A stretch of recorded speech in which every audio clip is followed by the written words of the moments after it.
Hello, and welcome to Zavvi Talks. Zavvi Talks is a brand new series we're doing over at Zavvi. I'm excited. You're excited, Alistair? I'm very excited, because today we're also talking about what might be the best TV show of 2023. I'm saying it is one of the best. And what, is it the 11th of January today? We're less than 2 weeks into January. But The Last of Us. You know, I'm not a gamer, you're not a big gamer. I would say I like child games because I get too scared otherwise. So I'm like a Ratchet and Clank kind of girl. Whereas I never, really played video games because I'm bad at them. The only game I was ever good at was, did you ever play Burnout? That game where you had to crash as many cars as possible. I was good at that because my hand-eye coordination is dreadful. But The Last of Us, I just view it as a title. Were you so excited for The Last of Us, even though it looked good. The trailers gripped me, but we all know about the curse of video game adaptations. Yes. So there was reason to be trepidatious, even though this was a big budget HBO thing with a wealth of really talented directors bringing it forward, and of course the great Pedro Pascal. Even with all of these elements, there's still that video game curse that we're worried about, and I think that we have well and truly broken that with The Last of Us. We want to talk about The Last of Us today, and we are going to talk about it non-spoiler. Yeah. So I've seen all of it. You've seen. I've seen the first couple of episodes because I like to let them marinate. I like to let them whereas I was soak. just hammering through because I was addicted to it. Yeah. So we're not going to go into spoilers, but there are some key questions that I think that the fans are asking about how good is how it? Good is it? How good is it? And how it translates from video game to TV, and whether anything's got changed in translation. Now we can't go into too much depth, but there are some things that we can discuss prior to it going live. So The Last of Us is a video game. It's a 2013 video game. It's a sort of pandemic horror. You can't really call it a zombie horror. It's one of those things like 28 Days Later, where the purists would be like, they're not called zombies, they're infected in some other way. But it's a pandemic horror, survivalist thing about a guy named Joel. He's a smuggler. He's here played by Pedro Pascal, and he's tasked with escorting Ellie, a young girl here played by Bella Ramsey from Game of Thrones, and she's been infected many weeks before, should I say. She's had this infection that usually, turns people into these mutated plant zombies within the space of, a few days, and she's completely fine. And so she is regarded as maybe the key to survival. She could be the cure. She could be the cure. And Joel, he's sceptical. He's been like, yeah, we've seen all this before. But nevertheless, he's getting money. So he's like, but I'll still do it. I'll escort you from this safe sort of community in Boston, which isn't really safe because it is just fascist. People are getting hung in the street and things like that for disobeying the law. And so they leave there and go on a road trip to this safe house to the Fireflies who are running it. Can you explain a bit about who the Fireflies Fireflies are rallying against the fascist Fedra. They're sort of if you think about Star Wars, they're like the rebellion. Yes. And it's basically, it's a bit more of a, because when I went to the TV show, I wasn't quite sure what to expect, because I have to admit, I have played a bit of the game. I just got too scared when we got to the zombies because I'm not very good at shooting or violence in games. But I know quite a bit about the games because I've seen people play it. It's so iconic. I know the story. I've seen Let's Play on YouTube, etc. So I was expecting maybe a bit more, zombies. It's interesting what you said there, because it's definitely more about this. It's a father-daughter. Exactly, it's a surrogate father-daughter. And I mean, if you play the games, you'll know that the first chapter of the game, which is sort of recreated, is the first half hour of the first episode, is Joel's origin story, essentially. With Sarah. Once the pandemic breaks, and about his relationship with his daughter. There is one interesting change that I think we can mention, and that is the years. The years, because the game is set in 2013 for this first chapter, and then it cuts forward to 2033. That's when the bulk of the game is set. Here, that first chapter, that first prologue, is in 2003, and all the pandemic stuff is in 2023, which is a bit ridiculous. Can you imagine living through a pandemic in 2023? No, it sounds Why would you make very that change? That's not happening now. But 2003 is very well recreated. It establishes it via White Flag by Dido on the radio. They've all got these flip phones. They pick up a DVD at one point and they're excited about the special features. It feels like 2003. That is a snapshot of an era. So, in terms of how similar it is to video games, because I think that's the main question everyone wants to know, it's very faithful. It's a Yes. very faithful adaptation. As I said, like even from, because I played episode 1 like in the game, and there's like dialogue and scenes that are like directly taken from the video game.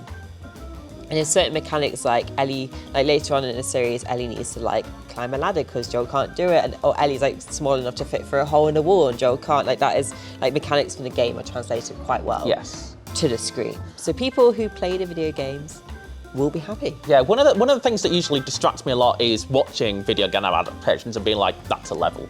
Like when it's an action scene, it's just like, yeah, that's a level in the game. And that didn't bother me as much this time, even though I know when we get like the quote-unquote zombie carnage, that, you know, that stuff, I can tell that's a level in the game, but I don't know, it's well utilised, it's well dramatised here in a way that it never just feels like we've done the movie bit, we've had the cutscene, now we're going to the level.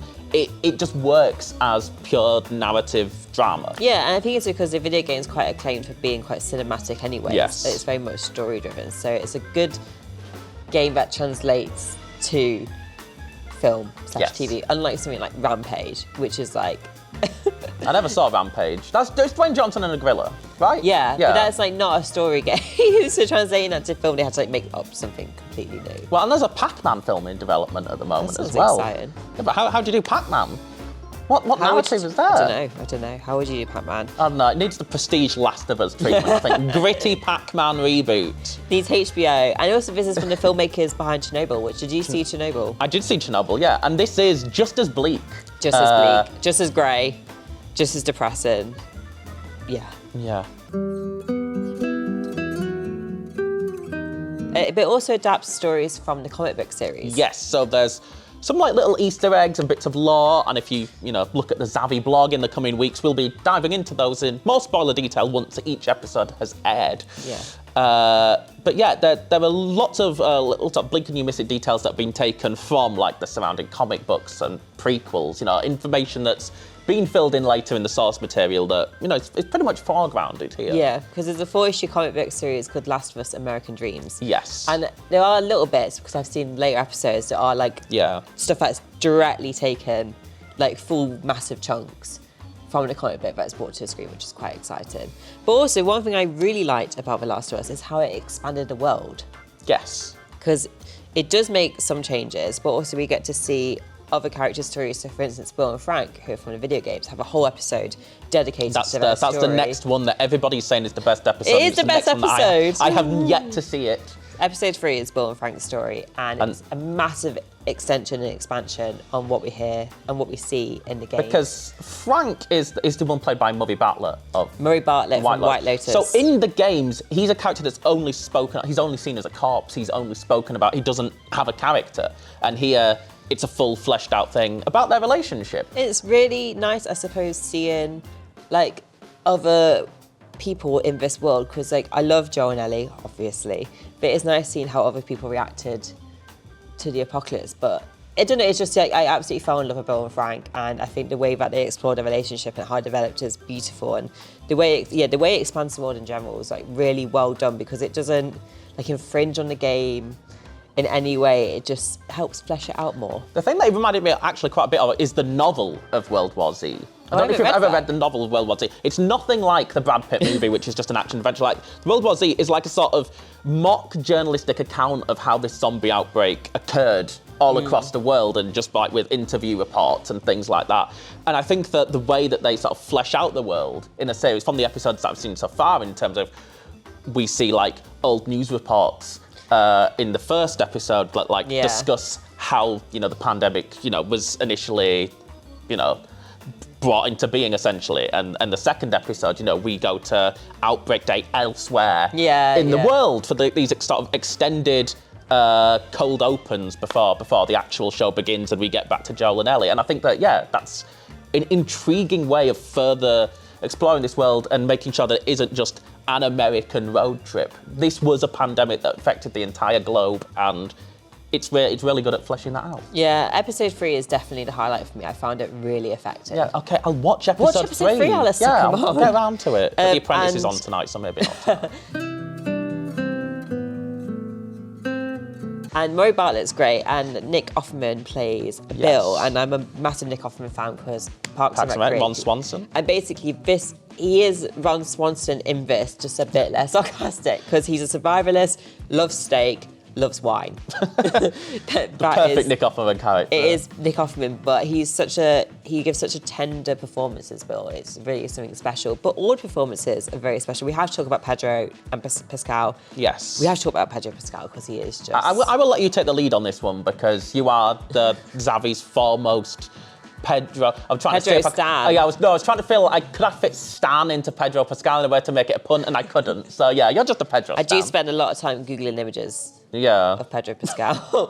But I love him in Mandalorian and here, he's the ultimate TV dad, right? He's very good at playing characters who have to take something on as cargo and end up falling in love with it. And I think that is one of the signs of how good he is, fitting into that paternal role, is the fact that in the prologue it's established that he's 37, 20 years later. He's playing a character who's 57. Yeah. And you should be looking at him and thinking, Pedro, no, this is way older. You do not look like you're 57. They added some grey to his beard. Yeah. Exactly, but he has that paternal energy where you don't for a second question it. You're just like, okay, you have seen some things. Yeah. Okay, you have that grizzled facade, but I don't know. Whereas in most shows it would take a lot longer to cut down into the heart beneath that grizzled facade. The show, knows that trajectory is a cliche and it cuts to the heart of the character immediately. Joel's scary. Joel is a dangerous of course. man. And it's interesting because I think Pedro's really good at exploring that as well as the more vulnerable side. Yeah, exactly. And there's a lot going on with that character and he doesn't peel the layers back, as we go throughout the series. But he just fits in. He is the perfect fit for Joel, I think. Exactly. Those complications and what make him such an intriguing character. He is intriguing. Again, when I hope they do the Pac-Man series, I hope that's the depth that they give to him. Higher Pedro. Yeah, exactly. And I think I have an immediate connection with him, and I have an immediate connection as well with Bella Ramsey. Yes. As Ellie. She's great. She's great. I haven't seen Game of Thrones, but I've heard she's very good in Game of Thrones. Yeah, she was in Catherine Called Birdie as well recently. She was good in that. That's a fun film. But Bella Ramsey is just... I just feel so drawn to her because Ellie... She's a bit she swears a lot, she screams a lot, she throws a couple of fits. She's a bit of a mardy teenager, shall we say. Yeah, exactly. She's sort of a recognisable archetype. I feel like all of us at that stage in our life were a bit like that. Yeah. We just didn't live through, zombie apocalypses. Yeah, and I think, again, if similar to Pedro Pascal or Joel in a way, she has this sort of exterior, but as she unpeels the layers and gets into nuances of a character, and becomes more vulnerable, in episode 8, which is the one just before the finale, she really comes into her own. I think that episode really belongs to Bella Ramsey. She's fantastic in that episode in particular. Yeah. But I can't see any other actor in those roles.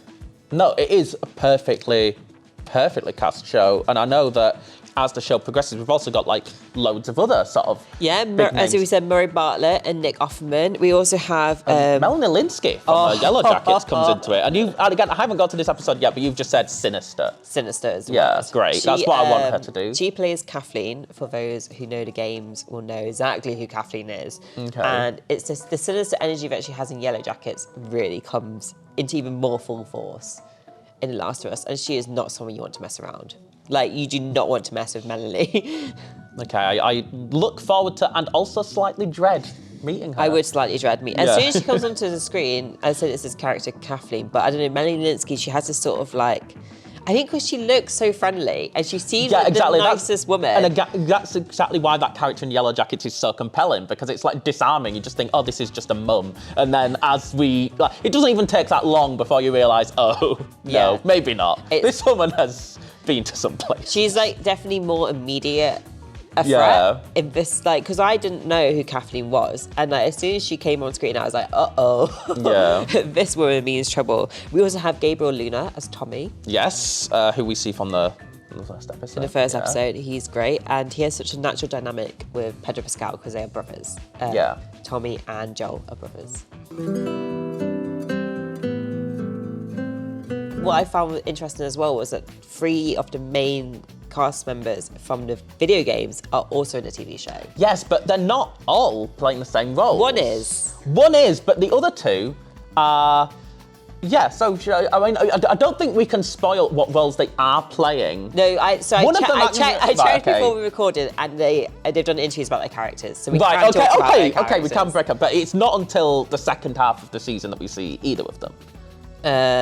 Well, either of the main two. The original actually played Joel and Ellie. So Ellie, the Yeah. actress who plays Ellie, whose name is Ashley Johnson. Ashley Johnson plays Ellie's mum, Yes. Anna, in a TV show. We see her much later on, but she's also in the trailer, so there is a glimpse of Ashley Johnson as Ellie's mum, Anna, in the trailer. And isn't it nice that, like, Ashley Johnson, in a way, gave birth to this character, Ellie, because she is the voice and obviously the mocap as well in the video games, and here she's her mum. So we've also given birth to Ellie. Very metaphorical. It's just I think it's just a nice tribute to her, like, performance. And then we have Troy Baker, who voices Joel in the video games. He has, like, he plays James, who's a minor character from the video game. Yeah. He's one of the group of cannibals that we meet Yeah, later exactly. on, and it's terrifying. And he has a much more expansive role in the Okay. TV show. But Troy Baker, very talented man, and I think it must have been fun for him to have voiced the hero.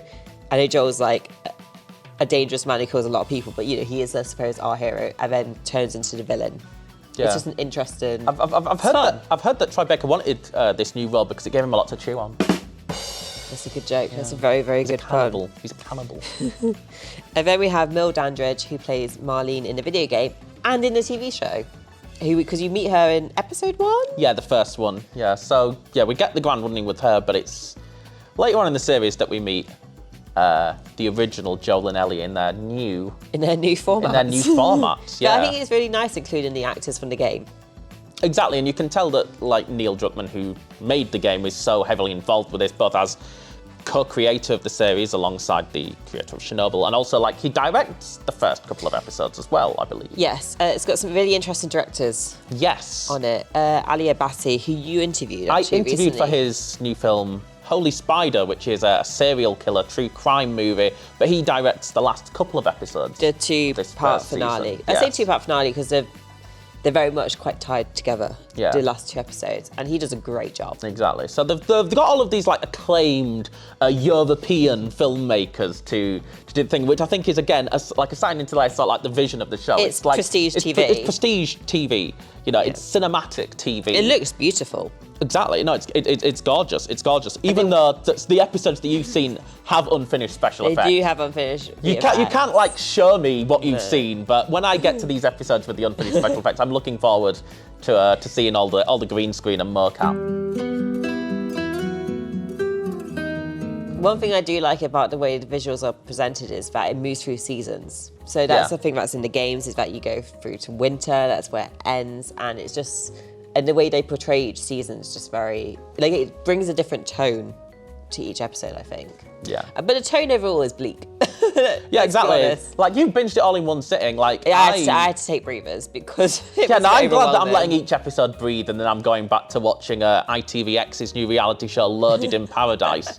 You know, you need some, like, levity of trashy reality TV after, you know, the pure despair of, you know, being in this pandemic. Because the despair comes from, for me, what some of the humans do. Yeah.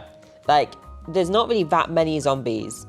Exactly. No, it's like in the it's show. years after, you know, this has been a thing. It's the fact that we're still sort of like lingering. We haven't bothered looking for a cure. We're still in the dark times. Yeah, but also, like, the group of cannibals you meet are more terrifying than, like, the zombies. Although the clickers are scary. Yeah, no, that's terrifying. I don't think it's just the designs of them. Because again, Which are taken from the games. Yeah, exactly. I hadn't played the game, so seeing those for the first time really striking. Because it's like the second episode where you fully get them for the first time. Yeah. And yeah, it caught me off guard a little bit because, you know, you expect, like, sort of conventional looking zombies.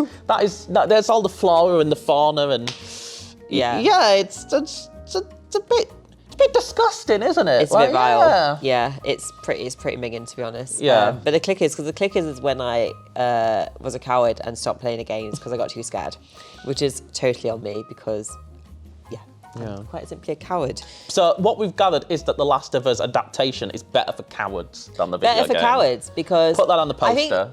because it's not the clickers are quite scary, but it's not a horror in any ways. It's not. But it's also because it's not a video game, so they're not like directly attacking Yeah, me. that's true, and I'm not in control. Like, I'm not going to die. Yeah, The characters might die. Exactly. But they're not attacking me, so I am fine. I have still got all of my lives. Yeah, but even though it's very depressing as well, there's a lot. I said I find the relationship between Joel and Ellie quite rewarding because they fall in love with each other basically, and it's beautiful that we find humanity within the despair. In many ways, it is, as Rihanna said, like finding love in a hopeless place. And I think that is a great note to leave our Last of Us conversation Well, on. no, I've still got some more questions. Oh, have you? Damn, I thought that was a poetic ending. Well, I was going to ask you if it made you cry. Now, it hasn't made me cry yet because I'm not as deep into it as you are, because we're still in the sort of the establishing Episode chapters. 2. And again, episode 3, from what you have told me about it, feels like the one that will break me. And maybe that is why I'm sort of hesitant to dive into it. 'Cause it's already like a heavy watch. I don't need to like add crying to the mix of like intense emotion. I was a mess in episode 3 and then by the finale as well, like quite a mess. Do you know how, we're not going to talk about how it ends, but do you know how it ends? I don't know how it ends. No, weirdly, I don't know the rest of this. And the next Last of Us thing that I know is how the part 2 game is structured. Right. That's the next thing I know because that's an innovative structure, which we're not going to get into here. Because I knew how the story ended, but I was still like in shock. Like I was still like jaw on the floor. So I think it's going to be a really interesting day on the internet when the finale ends. It's like for those people who don't know how it ends. When you see how it ends. Okay, so it's like the Red Wedding episode of Game of Thrones all over again for people who hadn't read the books. In terms of like surprise. In terms of like devastation surprise. It's quite a devastating surprise. Yeah. Yeah. Okay. It's right. Just, I think the ending, like my boyfriend who's like knows games really well. Like he said that the ending is bleaker than even a video game. Oh, okay. Well, I will. So fun times ahead, guys. Again, I will make sure that I've got, I don't know, some episodes of the Traitors or something to watch afterwards. Sweet lights take your mind off things. Yeah. I like because my thing is, it's like obviously it's releasing weekly. I watched it over a weekend just because we got sent the episodes by Sky and you had to binge it all before the review embargo lifted. Yeah. But I think it would work as a weekly series because I did find it quite heavy. Exactly, like, and I'm finding as I'm spacing it out that it is much more rewarding doing that. And I think that we are as a culture moving away from that binge model of TV. We are moving back into the one episode a week thing. Yeah, and I like it because it is... gets conversations going. Like it's nice coming to the office and and being like, did you watch last night's episode? What do you think is going to happen next? Like having that. Yeah, conversation. But even like some weekly shows, like the HBO shows, like, people were getting into the Succession and the White Lotus and watching several episodes at once. Whereas this is the first where I feel like, first in a while where I feel like this is designed you to watch one, let it breathe, and then come to the next one. It doesn't feel like a binge show, and I feel it's, much more rewarding to just watch one episode and soak it in. And once, the depression is worn off, give it another couple of days and then go back to the next one. So true. Yeah. My last question, I suppose, is who would you say this show is for? Ooh, that's a good question. See, here's the thing. We know that it's a faithful adaptation from looking into it. But anyone who's played the video games is watching a TV show, let's be honest. Exactly, but you always try and wonder, because you can never pinpoint these things of is there going to be an annoying fan backlash because they've changed some minor detail? And I don't think there would be. I don't think there would be. But I'm always wrong at predicting these things. Because I'm just watching this and I'm like, this is a good TV show. What is there to complain about? But hey ho. I think that this is very much going for that same sort of mainstream audience as a show like Game of Thrones. I think that this is the big budget sort of sci-fi fantasy. I think it's for everyone. I think if you're not interested in video games, you still have a cracking time. I think it's because it's a human drama, because I'm not really into zombie stuff like Walking Dead, etc. So I was a bit worried this might be a bit like that, but it's not at all. Yeah. It's nothing. It's really not about the zombies at all. No, it's about the friends we make along the way. About and finding love in a hopeless place. There we are. There's our end. So yeah, I think that concludes our first episode of Zavvi Talk. I feel like it's a big thumbs up from both of us. Yeah, no, right? it's a solid thumbs up. And these thumbs are only going to get more up the more you of this that I see. But yeah, so we'll be back next time. I'm not sure what we'll be talking about. Maybe the traitors.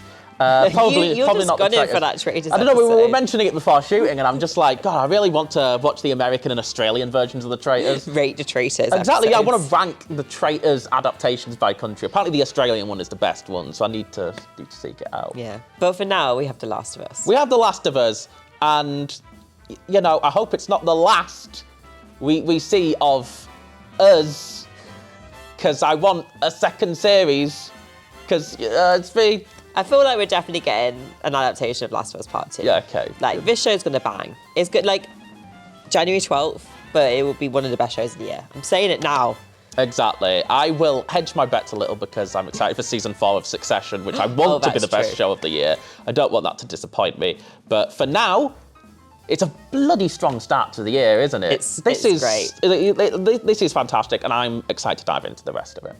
So yeah, Zavvi gives a thumbs up to The Last of Us. There's a thumbnail right there. A literal thumbnail. From now.